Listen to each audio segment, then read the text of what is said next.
Bapak, Ibu, saudara-saudariku yang terkasih dalam Tuhan kita Yesus Kristus, salam sejahtera untuk kita semua. Berkat Allah yang Maha Kuasa senantiasa menyertai kita.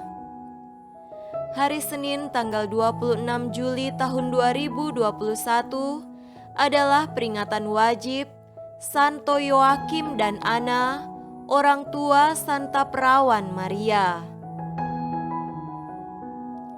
Ana dan Yoakim adalah orang tua kandung Santa Perawan Maria, Bunda Yesus, Putra Allah. Keduanya dikenal sebagai keturunan Raja Daud yang setia menjalankan kewajiban-kewajiban agamanya serta dengan ikhlas mengasihi dan mengabdi kepada Allah dan sesamanya. Kedua orang kudus ini tinggal di Nazaret.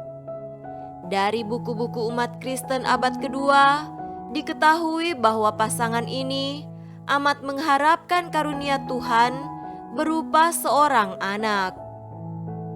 Mereka cukup lama menantikan karunia itu dan doa-doa mereka sungguh didengarkan Tuhan. Mereka pun dikaruniai seorang anak perempuan yang kemudian akan membawa sukacita besar bagi seluruh dunia. Bayi ini pun diberi nama Maria.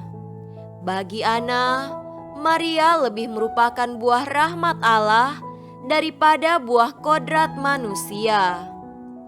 Kehadiran Maria menyemarakan, bahkan menyucikan kehidupannya dan kehidupan keluarganya. Sungguh, Yoakim dan Ana menjadi pribadi yang sesuai dengan maksud pilihan Allah. Nama Yoakim sendiri berarti persiapan bagi Tuhan, sedangkan Ana berarti rahmat atau karunia.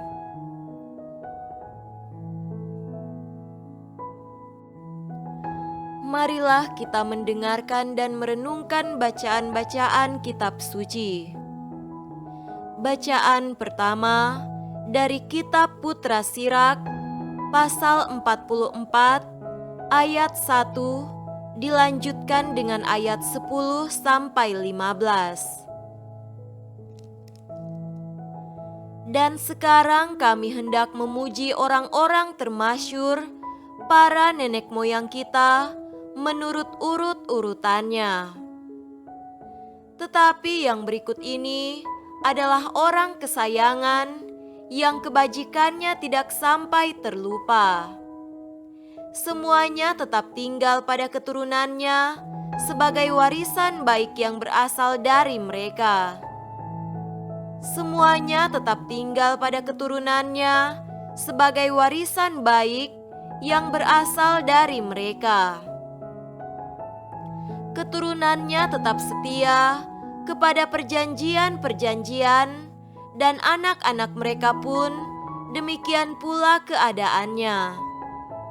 Keturunan mereka akan tetap tinggal untuk selama-lamanya dan kemuliaannya tidak akan dihapus. Dengan tentram jenazah mereka ditanamkan dan nama mereka hidup terus turun-temurun. Bangsa-bangsa bercerita tentang kebijaksanaannya dan pujian mereka diwartakan jemaah. Demikianlah sabda Tuhan. Syukur kepada Allah.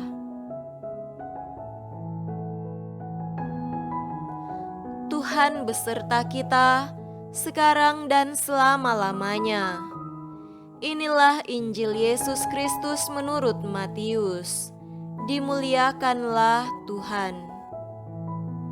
Injil Matius pasal 13 ayat 16 sampai 17. Tetapi berbahagialah matamu karena melihat dan telingamu karena mendengar.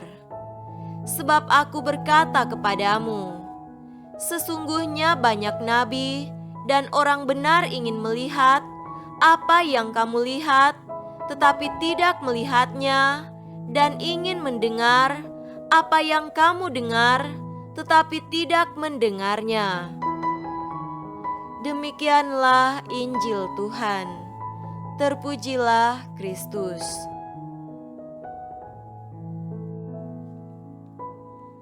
Saudara-saudariku yang terkasih dalam Tuhan kita Yesus Kristus, tema renungan kita pada hari ini adalah hidup sesuai kehendak Allah.